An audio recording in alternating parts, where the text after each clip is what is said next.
This channel does not promote any violent, harmful, or illegal activities. All content provided by this channel is meant for an educational purpose only. নজর রাখবো আরো একটা গুরুত্বপূর্ণ খবরে। আজ ওয়েনারে মনোনয়ন জমা দেবেন রাহুল গান্ধী। রোড শো করে মনোনয়ন জমা দিতে যাবেন। বেলা 12টা নাগাদ মনোনয়ন জমা দিতে পারেন রাহুল গান্ধী।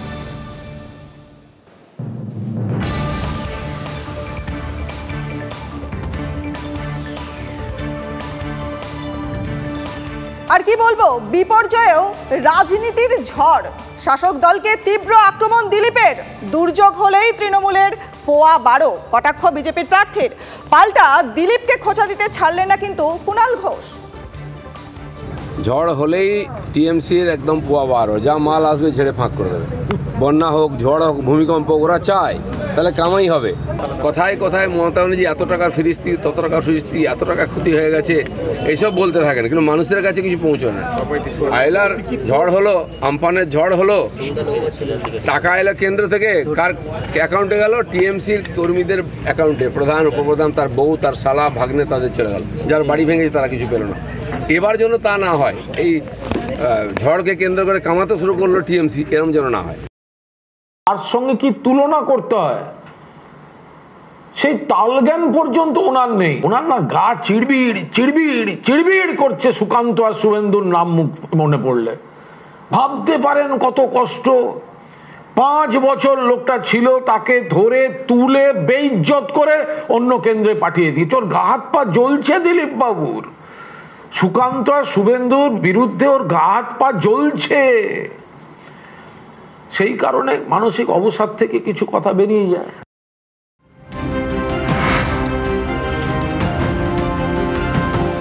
আরো একটা গুরুত্বপূর্ণ আপডেট। প্যানিক বাটন নিয়ে মন্ত্রীকে অভিযোগ রাজ্যের পরিবহন সংগঠনগুলির। অভিযোগ, প্যানিক বাটন টিপলেও পুলিশের সাড়া মিলছে না। প্যানিক বাটনের কার্যকারিতা নিয়েই প্রশ্ন পরিবহন সংগঠনগুলির।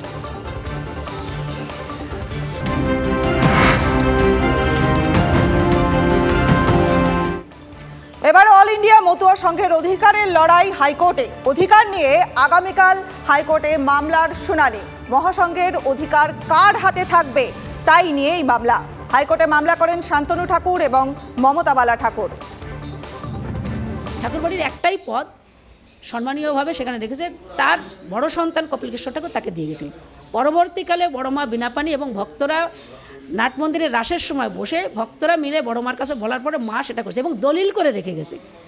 দেখুন, দায়িত্ব নিলে তো হবে না, মানুষের পরিষেবা দেওয়া, ভালোবাসা, তাদের যে ভক্তদের, এটা হচ্ছে ভক্তের সংগঠন, সেখানে তাদের আমরা কি পরিষেবা দিতে পারি, এবং সেই জায়গায় দাঁড়িয়ে ডকুমেন্ট যা কিছু আছে টোটালটাই আমার কাছে আছে।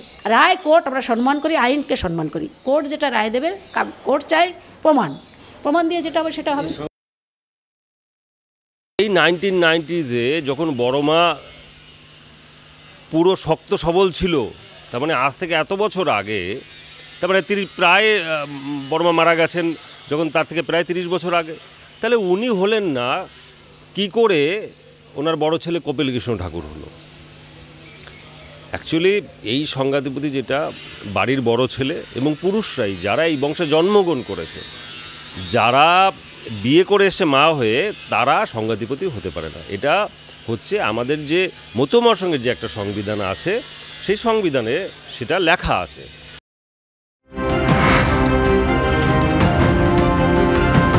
নজর রাখবো এই মুহূর্তের গুরুত্বপূর্ণ খবরে। আজ জেল থেকে ছাড়া পেতে পারেন আপ নেতা সঞ্জয় সিং। গতকালই সুপ্রিম কোর্ট থেকে জামিন পান সঞ্জয় জামিন পাওয়ায় আন্দোলনের নতুন রসদ, দাবি আপের।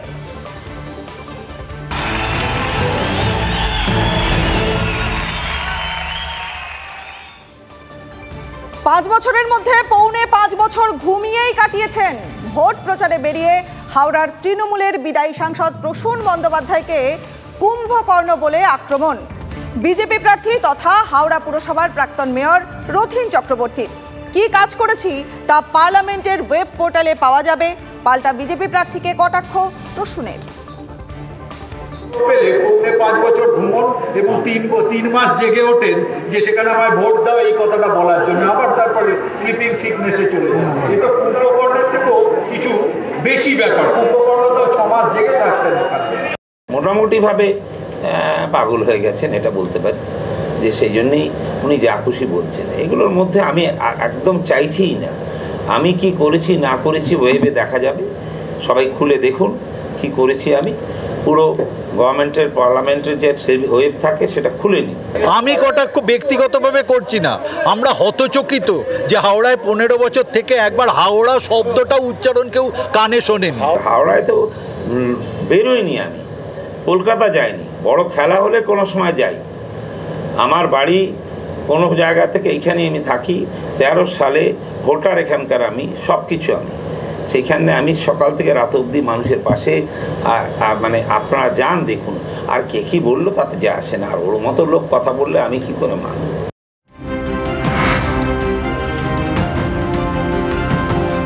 নজর থাকবে একটা গুরুত্বপূর্ণ আপডেটে। ভারতের আভ্যন্তরীণ বিষয়ে নাক না গলানোর সতর্কতা বিদেশ মন্ত্রীর।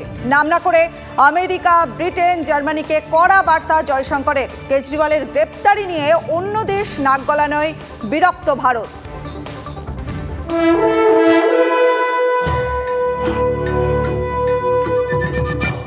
শুভেন্দুর স্টাইলে প্রচারে গিয়ে নন্দকুমারের তৃণমূল বিধায়ককে হুঁশিয়ারি বিজেপি প্রার্থী অভিজিৎ গাঙ্গুলির। প্রচুর আয় বহির্ভূত সম্পত্তি আছে, শীঘ্রই তিহারে যেতে হবে। সুকুমার দেকে হুঁশিয়ারি অভিজিৎ গাঙ্গুলির। না জেনেই কারো শেখানো কথা বলছেন পাল্টা কটাক্ষ তৃণমূল বিধায়ক সুকুমার দে। এই এমএলএ কে আমি হুঁশিয়ারি দিয়ে যাচ্ছি যে আপনি যদি দুর্বৃত্তপনা বন্ধ না করেন, যদি সন্ত্রাস সৃষ্টি বন্ধ না করেন, তাহলে আপনার দিন কিন্তু ঘনিয়ে এসেছে। এই এমএলএটির ব্যক্তিগত সম্পত্তি, যার সঙ্গে তার উপার্জনের কোনো মিল নেই, সেটা আমাদের জানা দরকার। আপনারা শুনে নিশ্চয়ই আশ্চর্য হবেন না যে সেই তালিকাটা আমার কাছে এসে গেছে। এবার সেই এমএলএর বিরুদ্ধে কিভাবে তিনি এত সম্পত্তি করলেন, কোঅপারেটিভ তৈরি করে দুর্নীতি করলেন, সেই জিনিসটা নিয়ে তদন্ত শুরু হবে এবং তিনি হয়তো আবার তিহারে চলে যেতে পারেন। একটা কথা বলি, উনি নন্দকুমারের মাটি তো চিনেন না, জানেন না। তা উনি ওনার এন্ড দিয়ে বলেছেন, সবাইকে সমান ভেবেছেন। কতিপয় মানুষ হয়তো তাদের হয়তো স্বার্থসিদ্ধি হয় না বলে তারা হয়তো যে কোনো কারণে হয়তো ওনাকে ভুল বুঝিয়েছেন, বলেছেন। তাদের কথা শুনে উনি কিন্তু মন্তব্যটা করেছেন। ঈশ্বর যেন ওনাকে, ওনার শুভ উদয় ঘটুক, ওনাকে সুমতি দিক। উনি বিচারপতির আসনে ছিলেন, অনেক মানুষের ভালো করেছেন, কারো খারাপও করেছেন। উনি সবার ভালো হতে পারেননি, কিন্তু সেই জায়গায় উনি এবার রাজনীতির ছত্রছায়ায় এসছেন।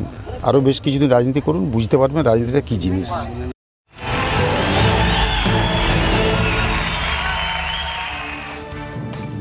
এবারে একেবারে হেভিওয়েট টক্কর বর্ধমান দুর্গাপুরে। দিলীপের হয়ে চড়া সুর বিজেপি বিধায়কের। লড়াইয়ের আগেই ভয় পেয়েছেন তৃণমূল প্রার্থীকে কটাক্ষ। আমলি দিতে নারাজ কীর্তি আজাদ। কীর্তি আজাদ আসার পরে তৃণমূল কংগ্রেসে তো লাগেইনি, কেউ নামতে শুরু করেনি। উনি বুঝবে যে মাটি খুব শক্ত মাটি, তাই তিনি মেকআপ করার চেষ্টা করছেন, অনেক কিছু চেষ্টা করলেন। এখন উনি বুঝতে পেরেছেন দিলীপ ঘোষ আসার পরে তার ঘুম উড়ে গেছে। এখন কোনো গোপন জায়গাতে তিনি শুরু করেছেন যে আমি জানতাম দিলীপ ঘোষ পারতে হবে, এখানে আসতামই না। ये হচ্ছে তার ক্যান্ডিডেট অবস্থা। नरेंद्र मोदी झूठ बोलता है तो इस गोरोई को छोटा मोटा आदमी है तो झूठ बोलेगा ही। ये पूरा हाँ आपका नाम पे बोला है, हाँ तो बोलने दो ना। হারাই হেরে গেছে অলরেডি, আপনাদের কি মনে হয় ঘোষণার দিনই হেরে গেছে। আর প্রথম দিন পা রেখেছেন, সেদিন জিতে গেছে। আমি বলছি না, পাবলিক বলছে, জনগণ বলছে। নিজেও সেখানে সেবা করছে, আমি গোপন সেবা করছে যে আমি জানতাম যে দিলীপ ঘোষ হবে, আমি আসতামই না এখানে। हम क्यों डरेगा इससे, दिलीप घोष से, जो डर के खुद मेदिनीपुर से भाग के यहाँ आ गया हो। और ये जो गोरोई आप बोल रहा है, ये सब झूठ बोलता है। ये लोग, इन लोगों का काम है झूठ बोलना। ये झूठ बोल के हिंदू मुसलमान पे लड़ाएगा। दीदी को कुछ से कुछ बोलता है, हमारे बारे में कुछ बोल देगा। ये लोग कुछ भी बोल सकता है।